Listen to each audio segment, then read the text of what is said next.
I used to believe that love, once earned the hard way, never betrayed you twice.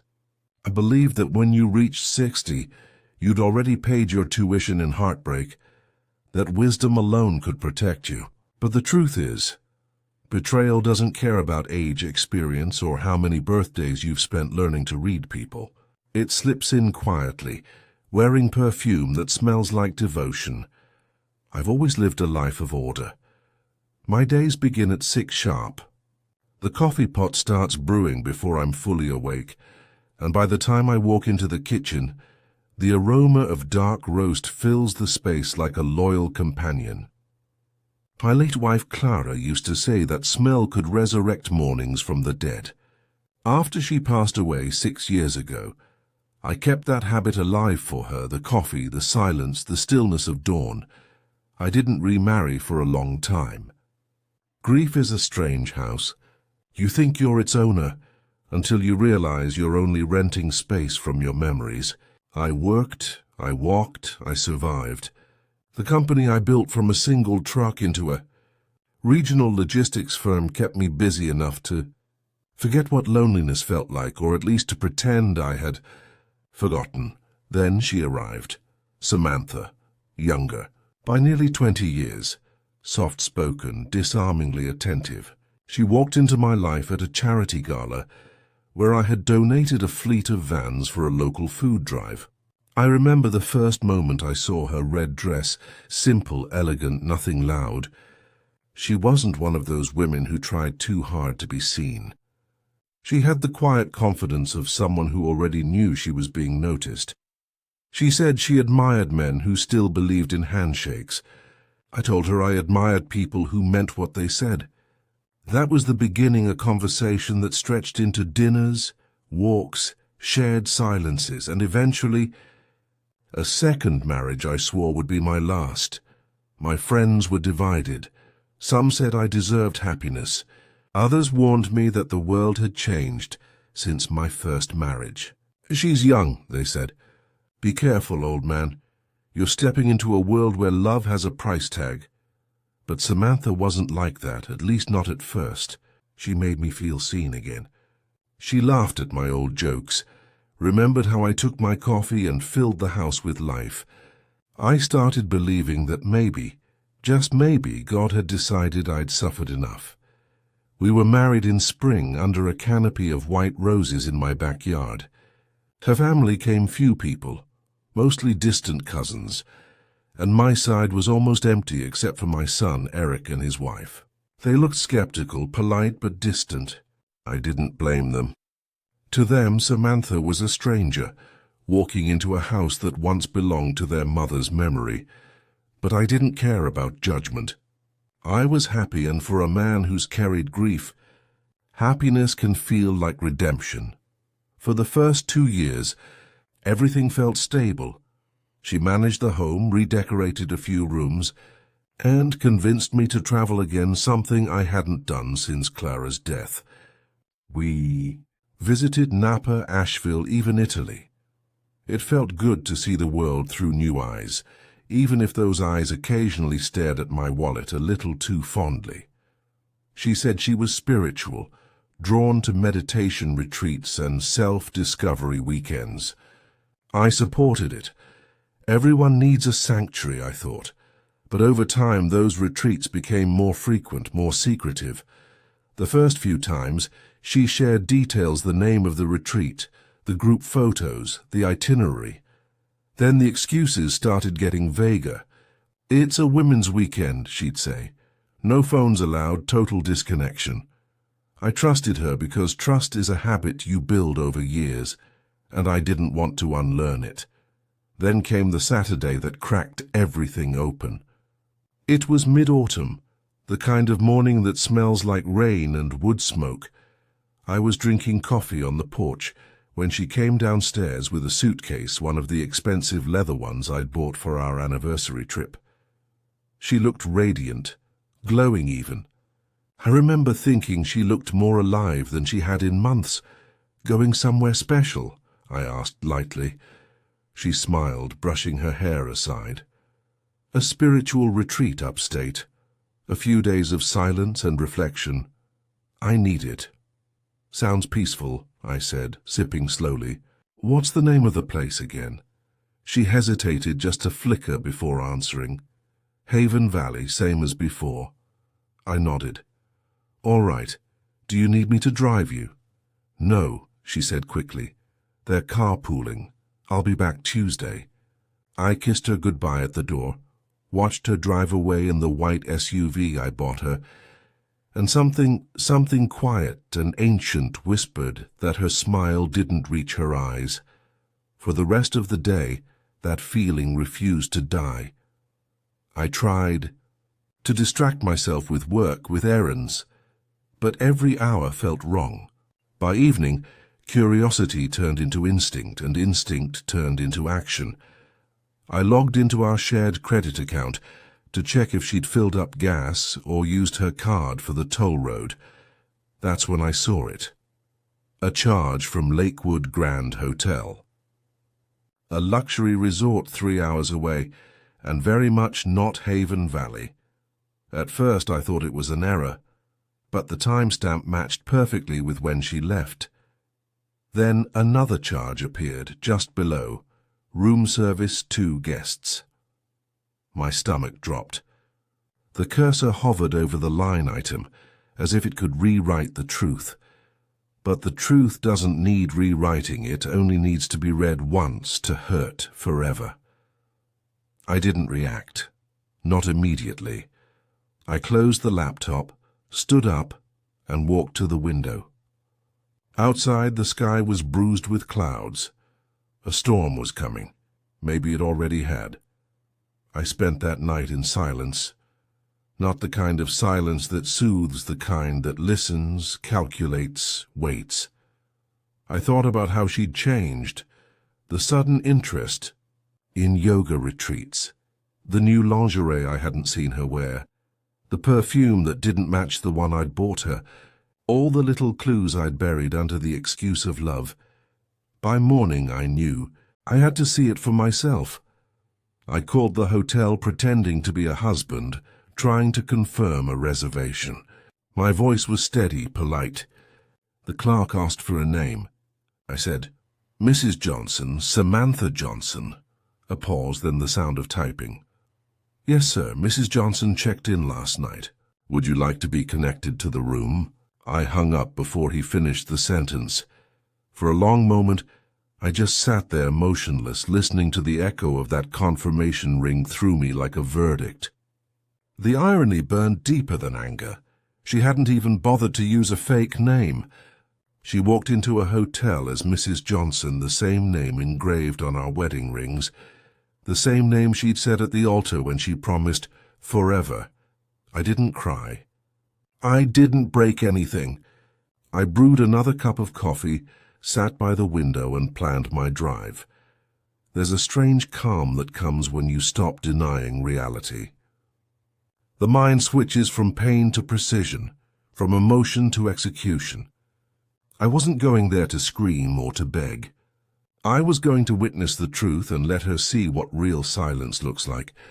By noon I was on the highway. Rain streaked across the windshield, drumming a slow rhythm on the glass. The world outside was a blur of grey trees and yellow lines, the kind of scenery that matches an ending. The GPS guided me toward Lakewood, but my thoughts guided me further back to Clara. Back to vows kept and promises honored. I wondered how many men like me had fallen for the same illusion, the idea that loyalty could tame greed. That age and wealth could buy sincerity. That kindness could be armor. By the time I reached the hotel, I was no longer a husband. I was a witness. The Lakewood Grand was everything the name promised: marble floors, golden lighting, the faint sound of piano music in the lobby. Couples walked past me hand in hand, their laughter floating like perfume. I walked to the reception desk and smiled politely. "Good afternoon," I said. "Could you help me confirm a delivery? I believe flowers were sent to one of your guests. Mrs. Johnson, room number." The clerk checked the system. "Yes, sir. Room 312. Thank you," I said. I'll be sending another bouquet shortly. When I turned away, I saw the elevator doors close behind a woman wearing a white silk scarf, the same one I'd bought for Samantha last Christmas. A man's hand rested lightly on her lower back as they disappeared behind the mirrored doors. For a brief second, time slowed. Every sound in the lobby muted, every movement blurred, except the pulse in my temple. It wasn't fury, it was something purer. Clarity. I could have confronted them right there, could have shouted her name across the lobby. But that would have been too small for the scale of her deceit. No, this had to end the way it began. Elegantly, quietly, with precision. I sat down on one of the leather couches, took out my phone and typed a message to the hotel's florist. Then another to my lawyer. By the time I ordered the flowers, the plan had already started writing itself in my mind, not in rage, but in order. The message on the card would read, "Enjoy your last night as Mrs. Johnson. Checkout tomorrow includes court papers." And for the first time in months, I smiled not because it felt good, but because truth had finally chosen to stand on my side. I didn't sleep that night. I sat in my car across the street from the hotel, watching raindrops gather and slide down the windshield, like seconds melting into hours. The parking lot shimmered under amber light, quiet and indifferent to the storm building behind my ribs. It wasn't jealousy that kept me awake, it was disbelief. The kind that doesn't scream, doesn't even breathe. It just stares at the world, waiting for something inside it to make sense again. They say the first betrayal cuts deepest. That's not true. The first betrayal is clumsy, loud, obvious. It's the second one, the one that comes after you swore you'd never let it happen again, that truly rearranges your bones. It's not just the loss of love. It's the loss of logic. You find yourself asking questions you shouldn't have to ask. How did I not see this? When did love turn into theater? When did I stop being the husband and start being the investor? Around midnight, I rolled the window down slightly and let the rain smell fill the car. The air was damp, metallic, cold enough to remind me I was still alive.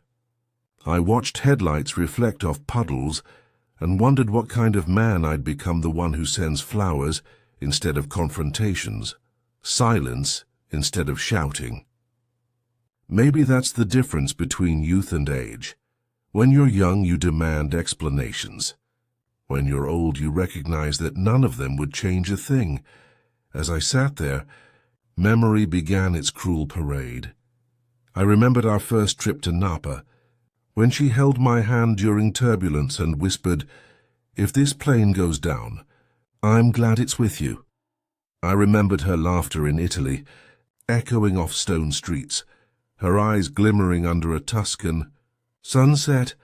I remembered the morning she told me she wanted to start a business, a boutique wellness brand, and I believed in her dream so much that I invested nearly $200,000 to help her begin. I called it a gift. She called it love. Maybe it was both. Maybe neither.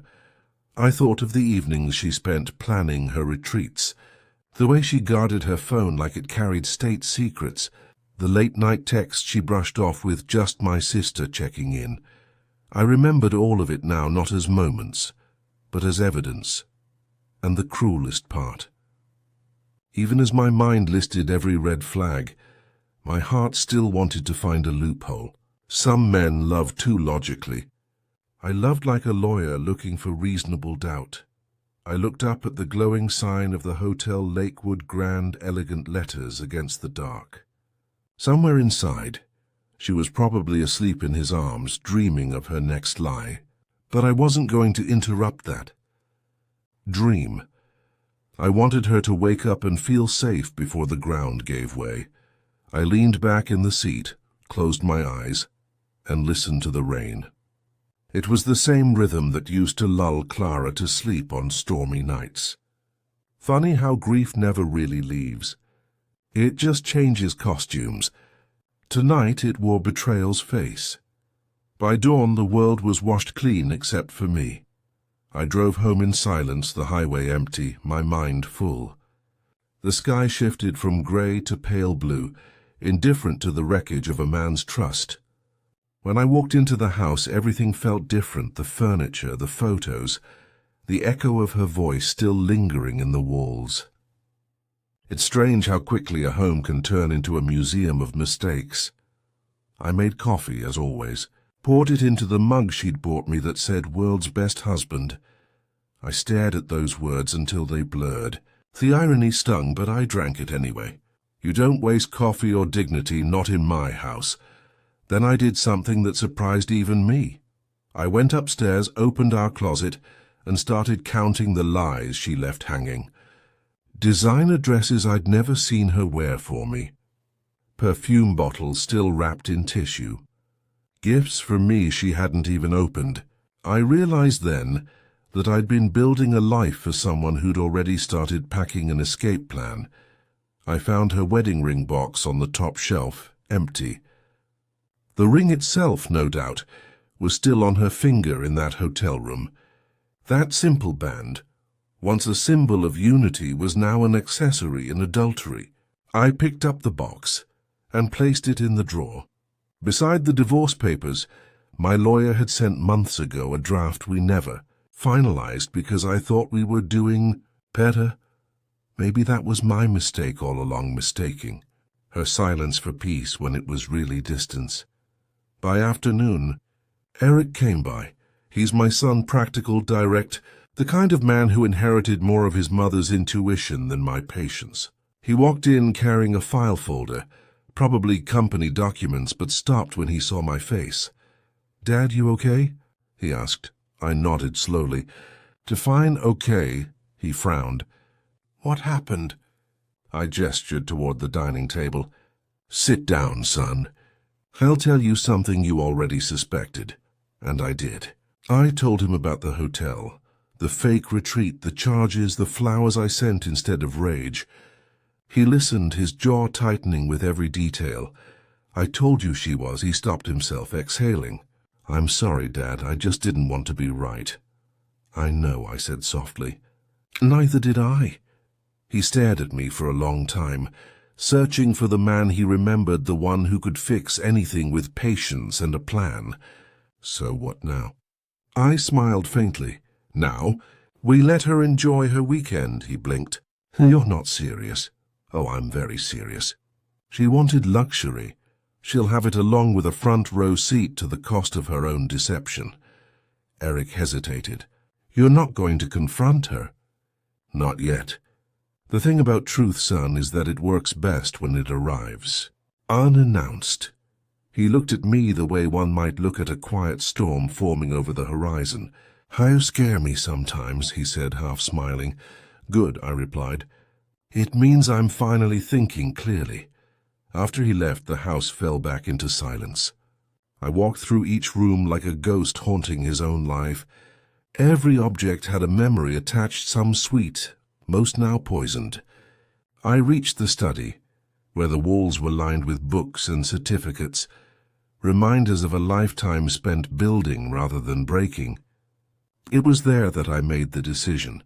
This wasn't just going to be a divorce. It was going to be a lesson, one she'd remember long after her lover's cologne faded. But before the plan, there had to be reckoning. Not with her, with myself. I sat in my leather chair, the one Clara bought me decades ago, and stared at the reflection in the window. 60 years old, a few grey lines still standing. Still too proud to beg for closure. My reflection looked tired but not defeated. Somewhere beneath the exhaustion was a quiet strength, the kind you only find when you've lost everything that ever tried to weaken you. That evening, I poured a glass of whiskey, something I hadn't done in years, and sat by the fireplace. The flames danced like they knew secrets about resurrection. I watched them move, and I thought about how love can start as warmth and end as smoke. At some point I took out a photo album. Not of Samantha, but of Clara. Her smile, her simplicity, her ability to find beauty in small things. I whispered an apology into the flames, not because I'd remarried, but because I'd allowed someone unworthy to carry the title she once honored. Grief sat beside me again that night, but this time it wasn't unwelcome. It was a reminder of who I used to be and who I could be again. The next morning the phone rang. It was the hotel, the front desk manager, polite and professional, confirming the scheduled flower delivery. I told him to proceed, but to make sure it was delivered at breakfast right after housekeeping. "It's important she reads it when she's comfortable," I said. The man chuckled lightly, unaware of the subtext. "Of course, sir. We'll ensure it's perfect." Perfect. That was the word I'd been chasing for too long. The perfect wife, perfect home, perfect silence. I was done with perfection. Now I wanted truth, even if it arrived in shards. That afternoon I drafted an email to my lawyer. Subject line: proceeding forward. I attached every piece of evidence, screenshots of the transactions, copies of text messages, even her business accounts that were technically tied to my name.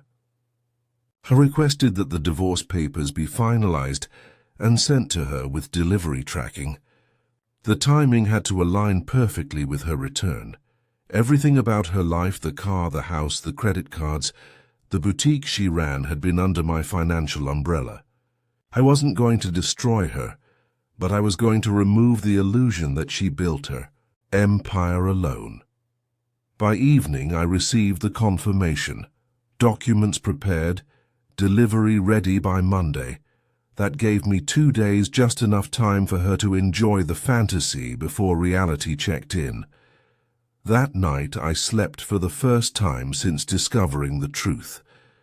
Not deeply, not peacefully, but with clarity, the kind that feels like the first breath after drowning. I realized then that revenge wasn't about rage.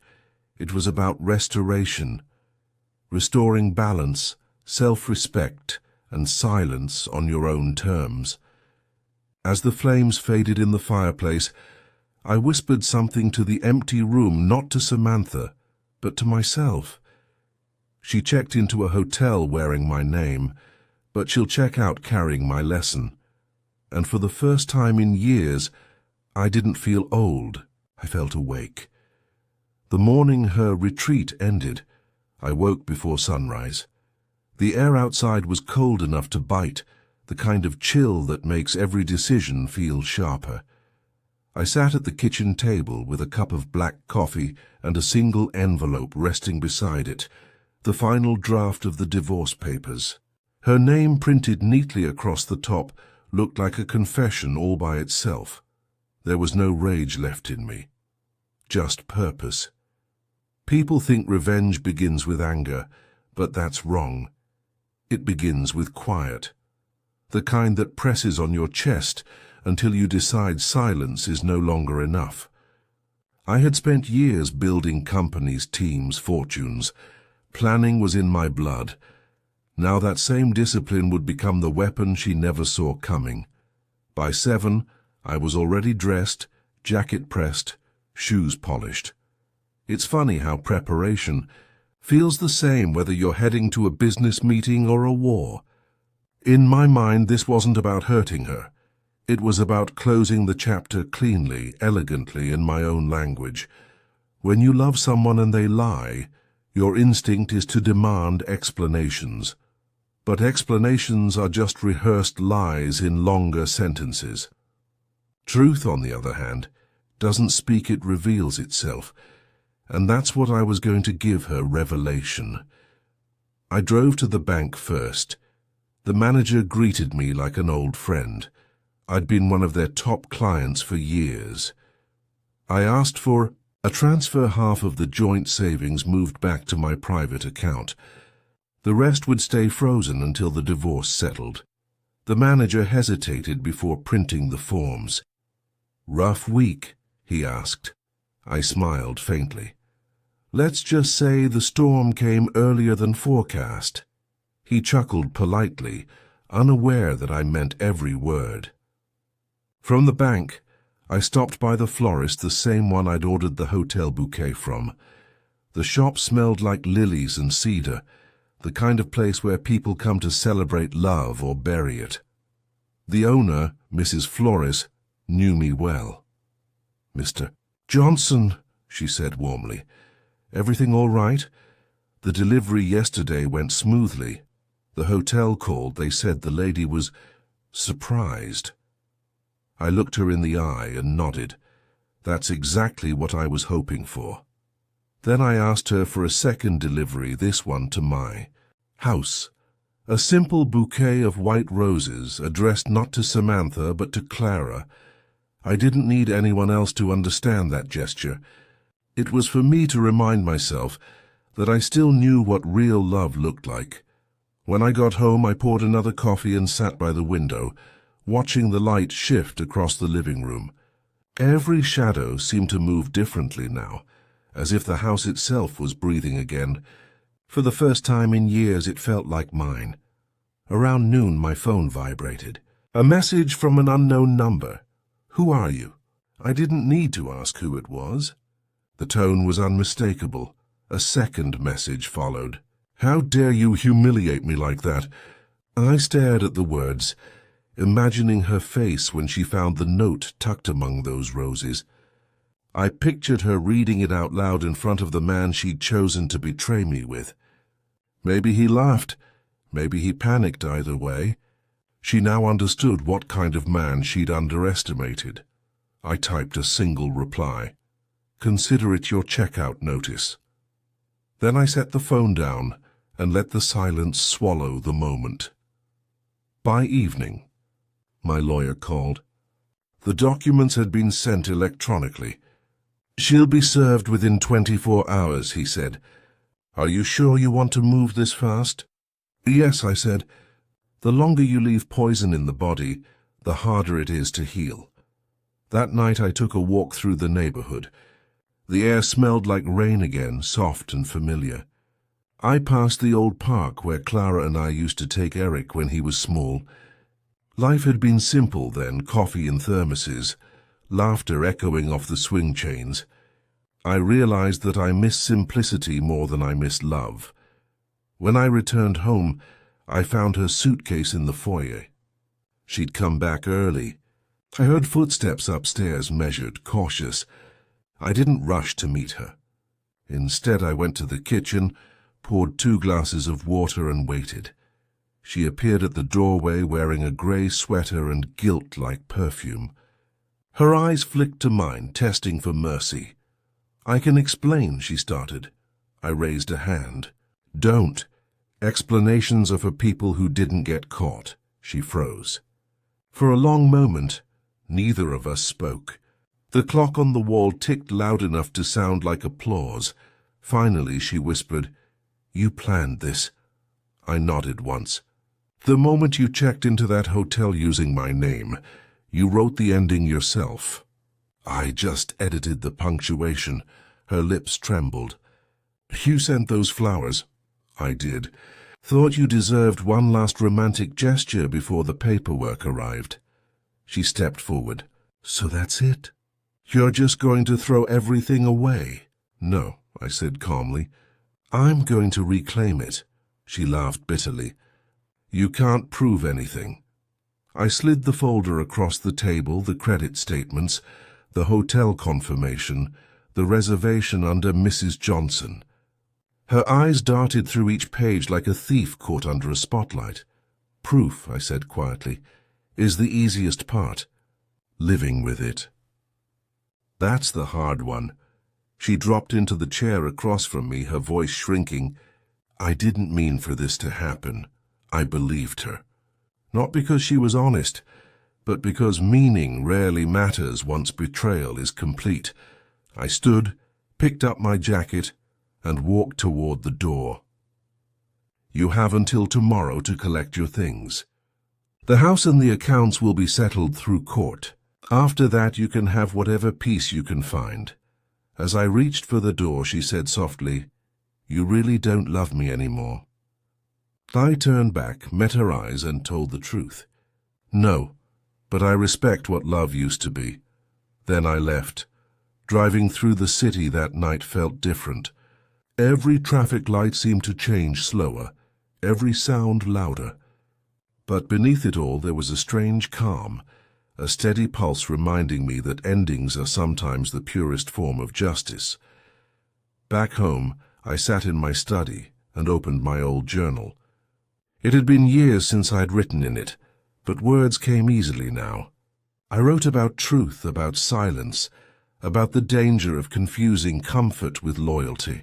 And somewhere in between the lines, I realized that this moment wasn't just revenge, it was resurrection. I closed the journal and looked around the room that once felt too empty. Now it felt clean, light, like I'd finally evicted the ghosts that never belonged there. I poured myself a drink, looked out at the city lights and said aloud, "Enough." Not out of anger, not out of pride, just finality. Because when you finally stop chasing explanations, life starts giving you peace. Tomorrow I would begin the plan not to destroy, but to reclaim, to remind her that every luxury she flaunted had been written on paper that still carried my name. And when she signed those papers, she wouldn't just lose a husband. She'd lose the illusion that she ever owned the life she borrowed. The morning after she returned, the house smelled different. It wasn't the perfume she used to spray on the curtains, or the faint sweetness of her lotions. It was cleaner, colder, honest. The scent of a place that no longer had to lie for anyone. I sat at the dining table with my coffee and a notepad. No yelling, no noise. Just the rhythm of the pen scratching against paper. I wasn't writing emotions anymore. I was writing equations. What she took, what she owed, what I would reclaim. She had always underestimated silence. She thought quiet men were easy to fool because they seemed harmless. But silence is where strategy lives. I started with finances. Every account, every credit line, every business expense that she'd tied to my name. The boutique she ran, the marketing agency she claimed was her vision. I'd funded every part of it, from the website to the warehouse.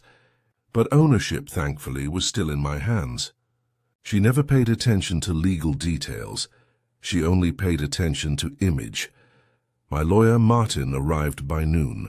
He had that measured voice lawyers develop after years of watching clients lose their tempers. "You sure you want to play it this way?" he asked after reading my notes. "Play?" I said. "No, Martin. I'm done playing. I'm closing accounts." He nodded, understanding. "The boutique lease is under your company name. You can terminate it any time." "I will," I said, "but not yet. First, I want her to try to use it. I want her to walk into her store and find the lights off, the locks changed, and the sign gone." He gave me a careful look. "I want symbolism. I want education," he smiled faintly. "Then I'll handle the paperwork." After he left, I drove to the boutique. It was downtown, all glass and polished marble floors, decorated like a magazine spread. She had called it Solstice, something about balance and renewal. The irony almost made me laugh. Through the window I could see her assistant arranging candles on a display table. I parked across the street and watched for a few minutes. There was something deeply satisfying about seeing what you built through the lens of detachment. No anger, no nostalgia, just analysis. I called the building manager from the car. "This is Mr. Johnson," I said. "Effective immediately. Suspend access to Suite 204, ownership issue." He didn't ask questions. Money, like silence, doesn't need explanations. The second part of the plan required more patience. I called Eric that night. "Dad," he said, "you sound lighter. That good or bad?" "Good," I replied. "I'm going to teach someone a lesson about gratitude." He chuckled softly. "Should I be worried?" "No," I said. "But she should." Eric had always admired the way I handled business calmly. He didn't know that calm was something forged in grief and betrayal, not born from peace. Together we went over logistics. I transferred control of the company shares I'd planned to leave Samantha in my will to him instead. I removed her as a beneficiary from every policy. Within 48 hours, her name no longer existed in any place that mattered. The next step was personal. The house. She'd left half her belongings scattered around like she expected to return. I boxed everything neatly. Jewelry, clothes, trinkets all labeled and stacked in the garage. Then I called a moving company and had the boxes sent to her sister's address. A courtesy, not a favor. That night she texted me, "You changed the locks." "Yes, you can't do that. I already did." A long pause followed. Then another message. "You're cruel." "No," I replied. "I'm consistent. I didn't block her. I wanted her to feel every ounce of discomfort that truth brings. I wanted her to remember that some men don't scream they correct." Over the next week, I began dismantling her comfort one layer at a time. The boutique lease was terminated. Her car, registered under my company, was repossessed quietly one morning. The bank accounts under my business portfolio were frozen, but the most important move came last. The spiritual retreat she had used as her alibi was run by a foundation she'd tried to invest in under my name for tax benefits. What she didn't know was that the foundation board owed me a few favors. I donated a considerable sum anonymously, requesting one small thing in return: a full audit of all members and investors with her name highlighted. A week later, she received a formal letter stating her membership was suspended pending review for financial discrepancies. She called me immediately. "You set me up." "No," I said evenly. "You set yourself up when you forged signatures." "I didn't forge anything." "Then I'm sure you'll enjoy clearing that up in writing." "You can't ruin my life," she screamed through the phone. "Ruined lives are built on lies," I said quietly. "I'm just removing the scaffolding." She hung up. I sat there for a moment, staring at the empty fireplace, and realized that I didn't feel triumphant. I felt balanced. Justice, real justice, isn't loud, it's symmetrical. A few days later, Martin called. "She's trying to negotiate," he said. "Claims she's willing to settle quietly if you return half the assets." I laughed softly. "Half of what?" "She didn't build anything." "Then I'll draft the rejection." "Do it kindly," I said. "She'll understand kindness better coming from paper than from me." That evening I drove to the lake. Clara and I used to come here during summer. The water shimmered under the fading sun, still and reflective.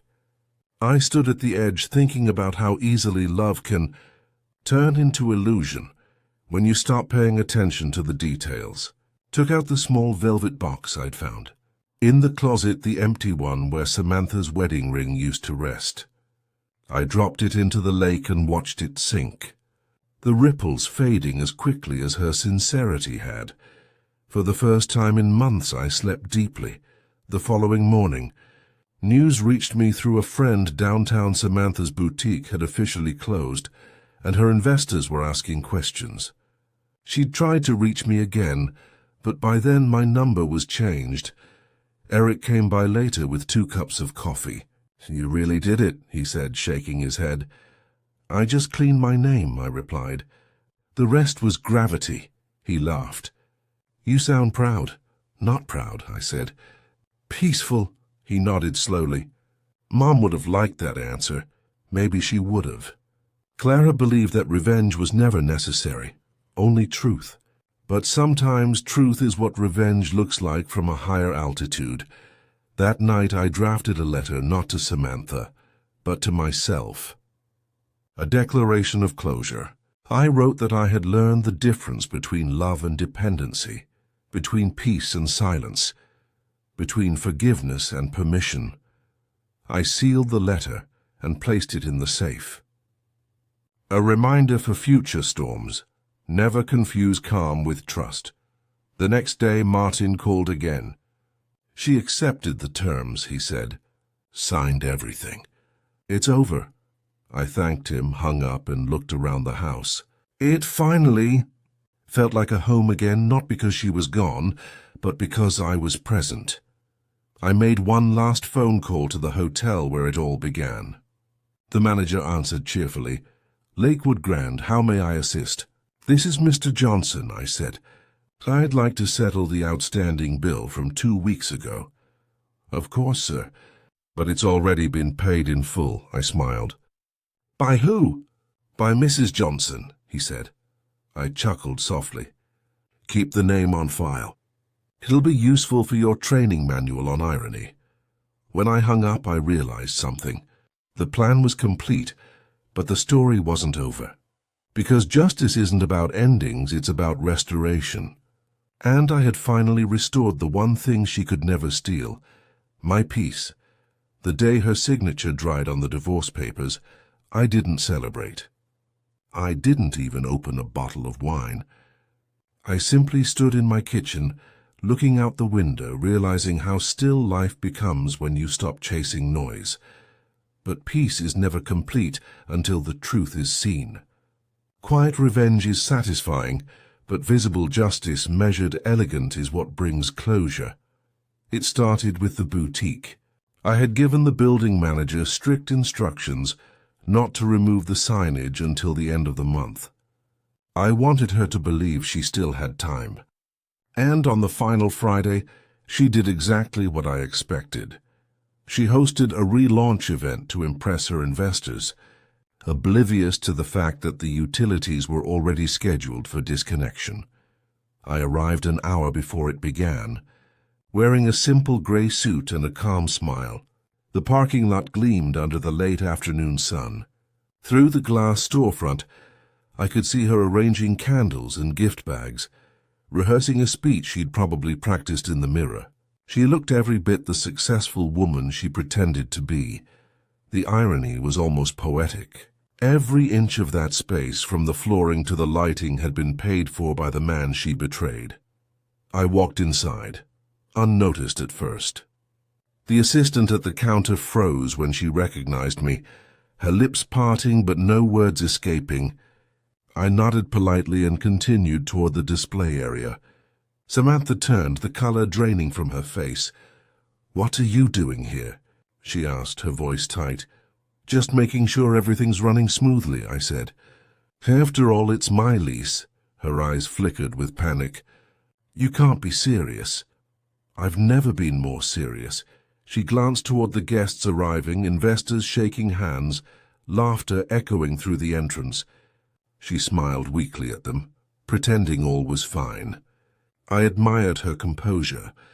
It takes a special kind of arrogance to perform inside a collapsing building. The first hint of trouble arrived 10 minutes later, when the lights dimmed unexpectedly. The sound system stuttered and went silent. She looked around, confused, as whispers rippled through the crowd. Then her assistant hurried over. "The power's been cut," she whispered. Samantha's eyes darted to mine. "You did?" "This?" "No," I said, stepping closer. "You did this when you used my name to build your castle on sand." She opened her mouth to reply, but before she could, the building manager entered. "Ma'am," he said politely, "I'm afraid this suite's lease has been terminated.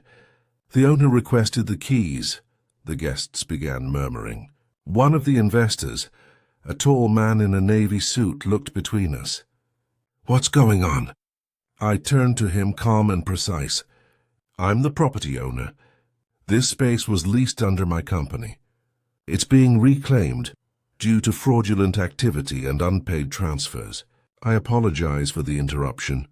Samantha's voice cracked. "That's not true." "Then show them the documents," I said quietly. She froze. There were no documents, only assumptions, favors, and charm. The crowd shifted awkwardly. Some left discreetly, others whispered, their curiosity sharpening like blades. Within minutes, her event had dissolved into a room full of pity and disbelief. She stood there trembling, mascara smudged, surrounded by the ruins of her performance. I didn't gloat. I simply stepped closer and handed her an envelope. "What's this?" she asked. "The final settlement." You get to keep the personal items, nothing more. Tears welled in her eyes. You're heartless. No, I said softly. I'm healed. I turned and walked out as the last of the candles flickered out behind me. The sound of her crying didn't follow me, it stayed there, inside that dark room where it belonged. Outside, the air felt lighter. Justice doesn't need applause. It just needs air to breathe. Over the next few weeks, word spread quietly through the social circles she used to adore. People whispered about the woman who lost everything overnight. I didn't correct them. I didn't add to the gossip. Let truth travel on its own, it always finds its destination. But justice wasn't finished yet.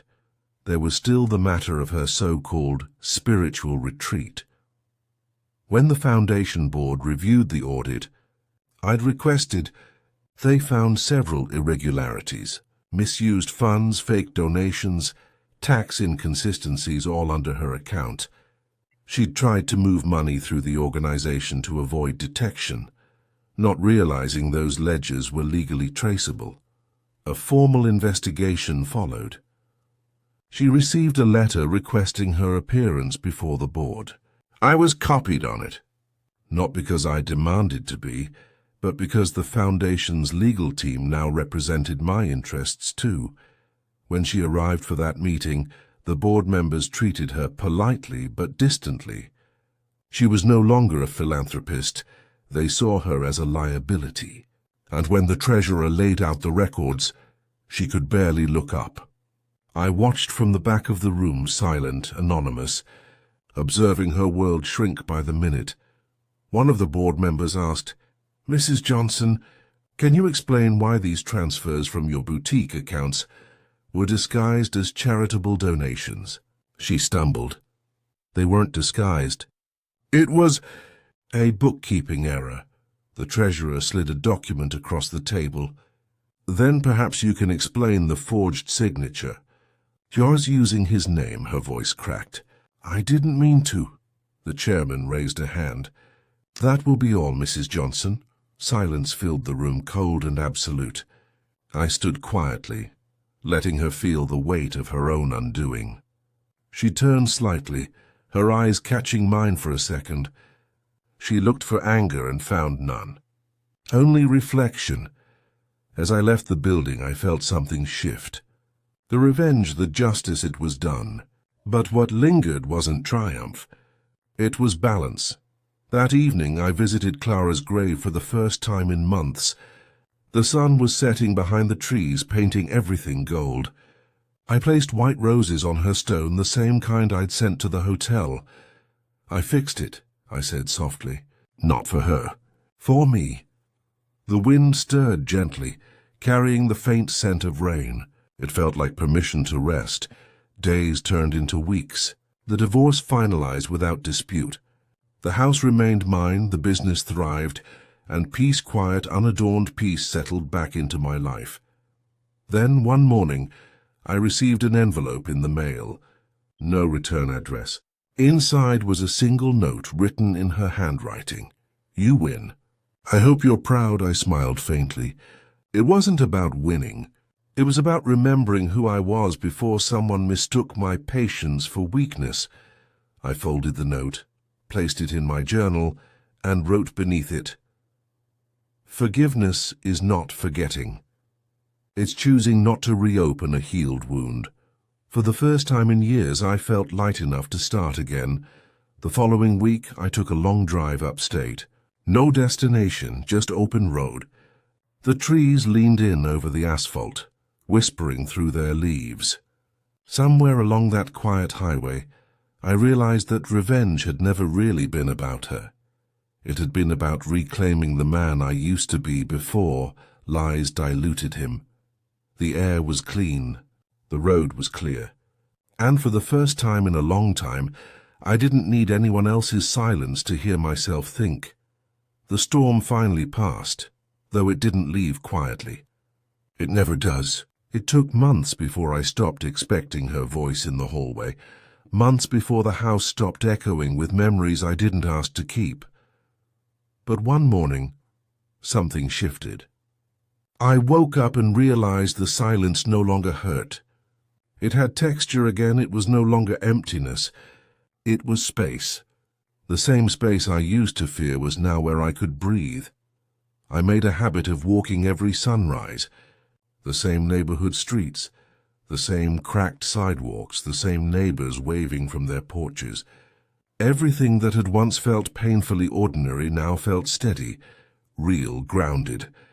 The illusion was gone, and what remained was truth, humble and clean. My days returned to order. The coffee pot still clicked on at 6. The smell still filled the kitchen. Only this time I didn't pour 2 cups out of habit. I poured one, and it was enough. When I looked in the mirror, I saw something I hadn't seen in years, a man at peace with his reflection. Not because life was perfect, but because it finally made sense again. Every scar, every wrinkle, every line around my eyes told the story of someone who had survived everything meant to break him. The court process ended quietly. No drama, no scandal, just closure written in the dry language of legal documents. The assets were returned, the accounts untangled, and her name erased from every contract, deed, and policy. I didn't celebrate. I didn't need to. I'd already learned that peace doesn't shout, it hums. The boutique remained vacant for a while before a young couple rented it and turned it into a family bakery. I stopped by once out of curiosity. The new owners greeted me warmly, offered me a cinnamon roll, and thanked me for maintaining the building so well. I stood there watching sunlight spill across the floor where deception once stood, and smiled. The air smelled like sugar and redemption. Later I drove past the hotel, the Lakewood Grand. It looked the same as the day I'd watched it from across the street. Marble facade, glowing chandeliers, cars pulling up under the awning. But I felt no weight this time. Just gratitude that I'd left that version of myself in the parking lot that night. The man who waited for truth in the rain. He'd done his job. I didn't see or hear from Samantha again, not directly. But through whispers, I learned she'd moved to another state, working small jobs, trying to start over. People said she looked older, quieter, worn by her own ambitions. I didn't wish her harm. I hoped she found humility the only currency that still holds value when everything else collapses. One evening, Eric came over with his little daughter, my granddaughter. She ran through the living room laughing, her small hands touching the edges of the furniture, the walls, the same walls that had once echoed with pain. Watching her reminded me that innocence doesn't disappear. It just hides until the noise fades. "Dad," Eric said, handing me a photo album, "Mum would have been proud of you." I opened it and saw pictures of Clara, her smile still warm, her eyes still kind. For a long time I didn't speak. I just looked. Then I said quietly, "She taught me to build things that last." I forgot that for a while, he nodded. You remembered in time. That night after they left, I went to the backyard where the roses bloomed, the same ones Clara planted decades ago. I sat on the porch with a glass of tea, listening to the wind move through the trees. It's strange how justice works. It doesn't always come through courts or confrontations. Sometimes it comes in the form of peace, of stillness, of knowing that the person who wronged you no longer has power over your breath. I thought about all the men and women out there who'd been betrayed, who'd stayed silent out of love or fear. I understood them now. The silence isn't weakness. It's preparation. It's the space where clarity grows. If you're listening to this, maybe you've been where I was. Maybe someone took your loyalty and used it as leverage. Maybe you've been lied to by a face you once trusted. And maybe you're wondering if justice ever comes. It does. But not the way movies show it, not through shouting or breaking things. It comes when you learn to reclaim yourself, when you stop begging people to value what they never deserved to touch. When you learn that revenge without peace is just another form of dependence. In my 60 years, I've learned that love built on lies is a house built on fog. It looks solid until the sun rises. And when it does, everything fake disappears on its own. The morning I finally forgave her, I didn't send a letter, didn't make a call. I just whispered her name and said, "Thank you for teaching me where to never build again." Then I went about my day, watered the garden, paid the bills, called my son, laughed with my granddaughter. Life had color again, and that, I realized, is the truest form of victory. Not revenge, not triumph, but peace so deep it no longer needs to prove itself. I kept one thing from that chapter, the note she left me, the one that said, "You win." I hope you're proud. I keep it folded in my journal beside the first photo I ever took with Clara. I don't see it as a trophy. I see it as punctuation. The story ended where it was supposed to. Now, when I pass by the mirror on my way out the door each morning, I nod at my reflection, a quiet salute to the man who endured, learned and rebuilt. Life didn't end when she left. It began again, stripped of illusion, dressed in truth. And if you've ever stood where I stood, betrayed, broken, but breathing, remember this: silence isn't surrender. It's strength under construction. So what would you have done in my place? Would you have forgiven? Thought? Waited? Tell me in the comments below. If this story spoke to you, like this video, share it with someone who needs to remember their worth. And subscribe for more stories of justice, redemption, and quiet strength, because sometimes the loudest revenge is the life you rebuild after the noise.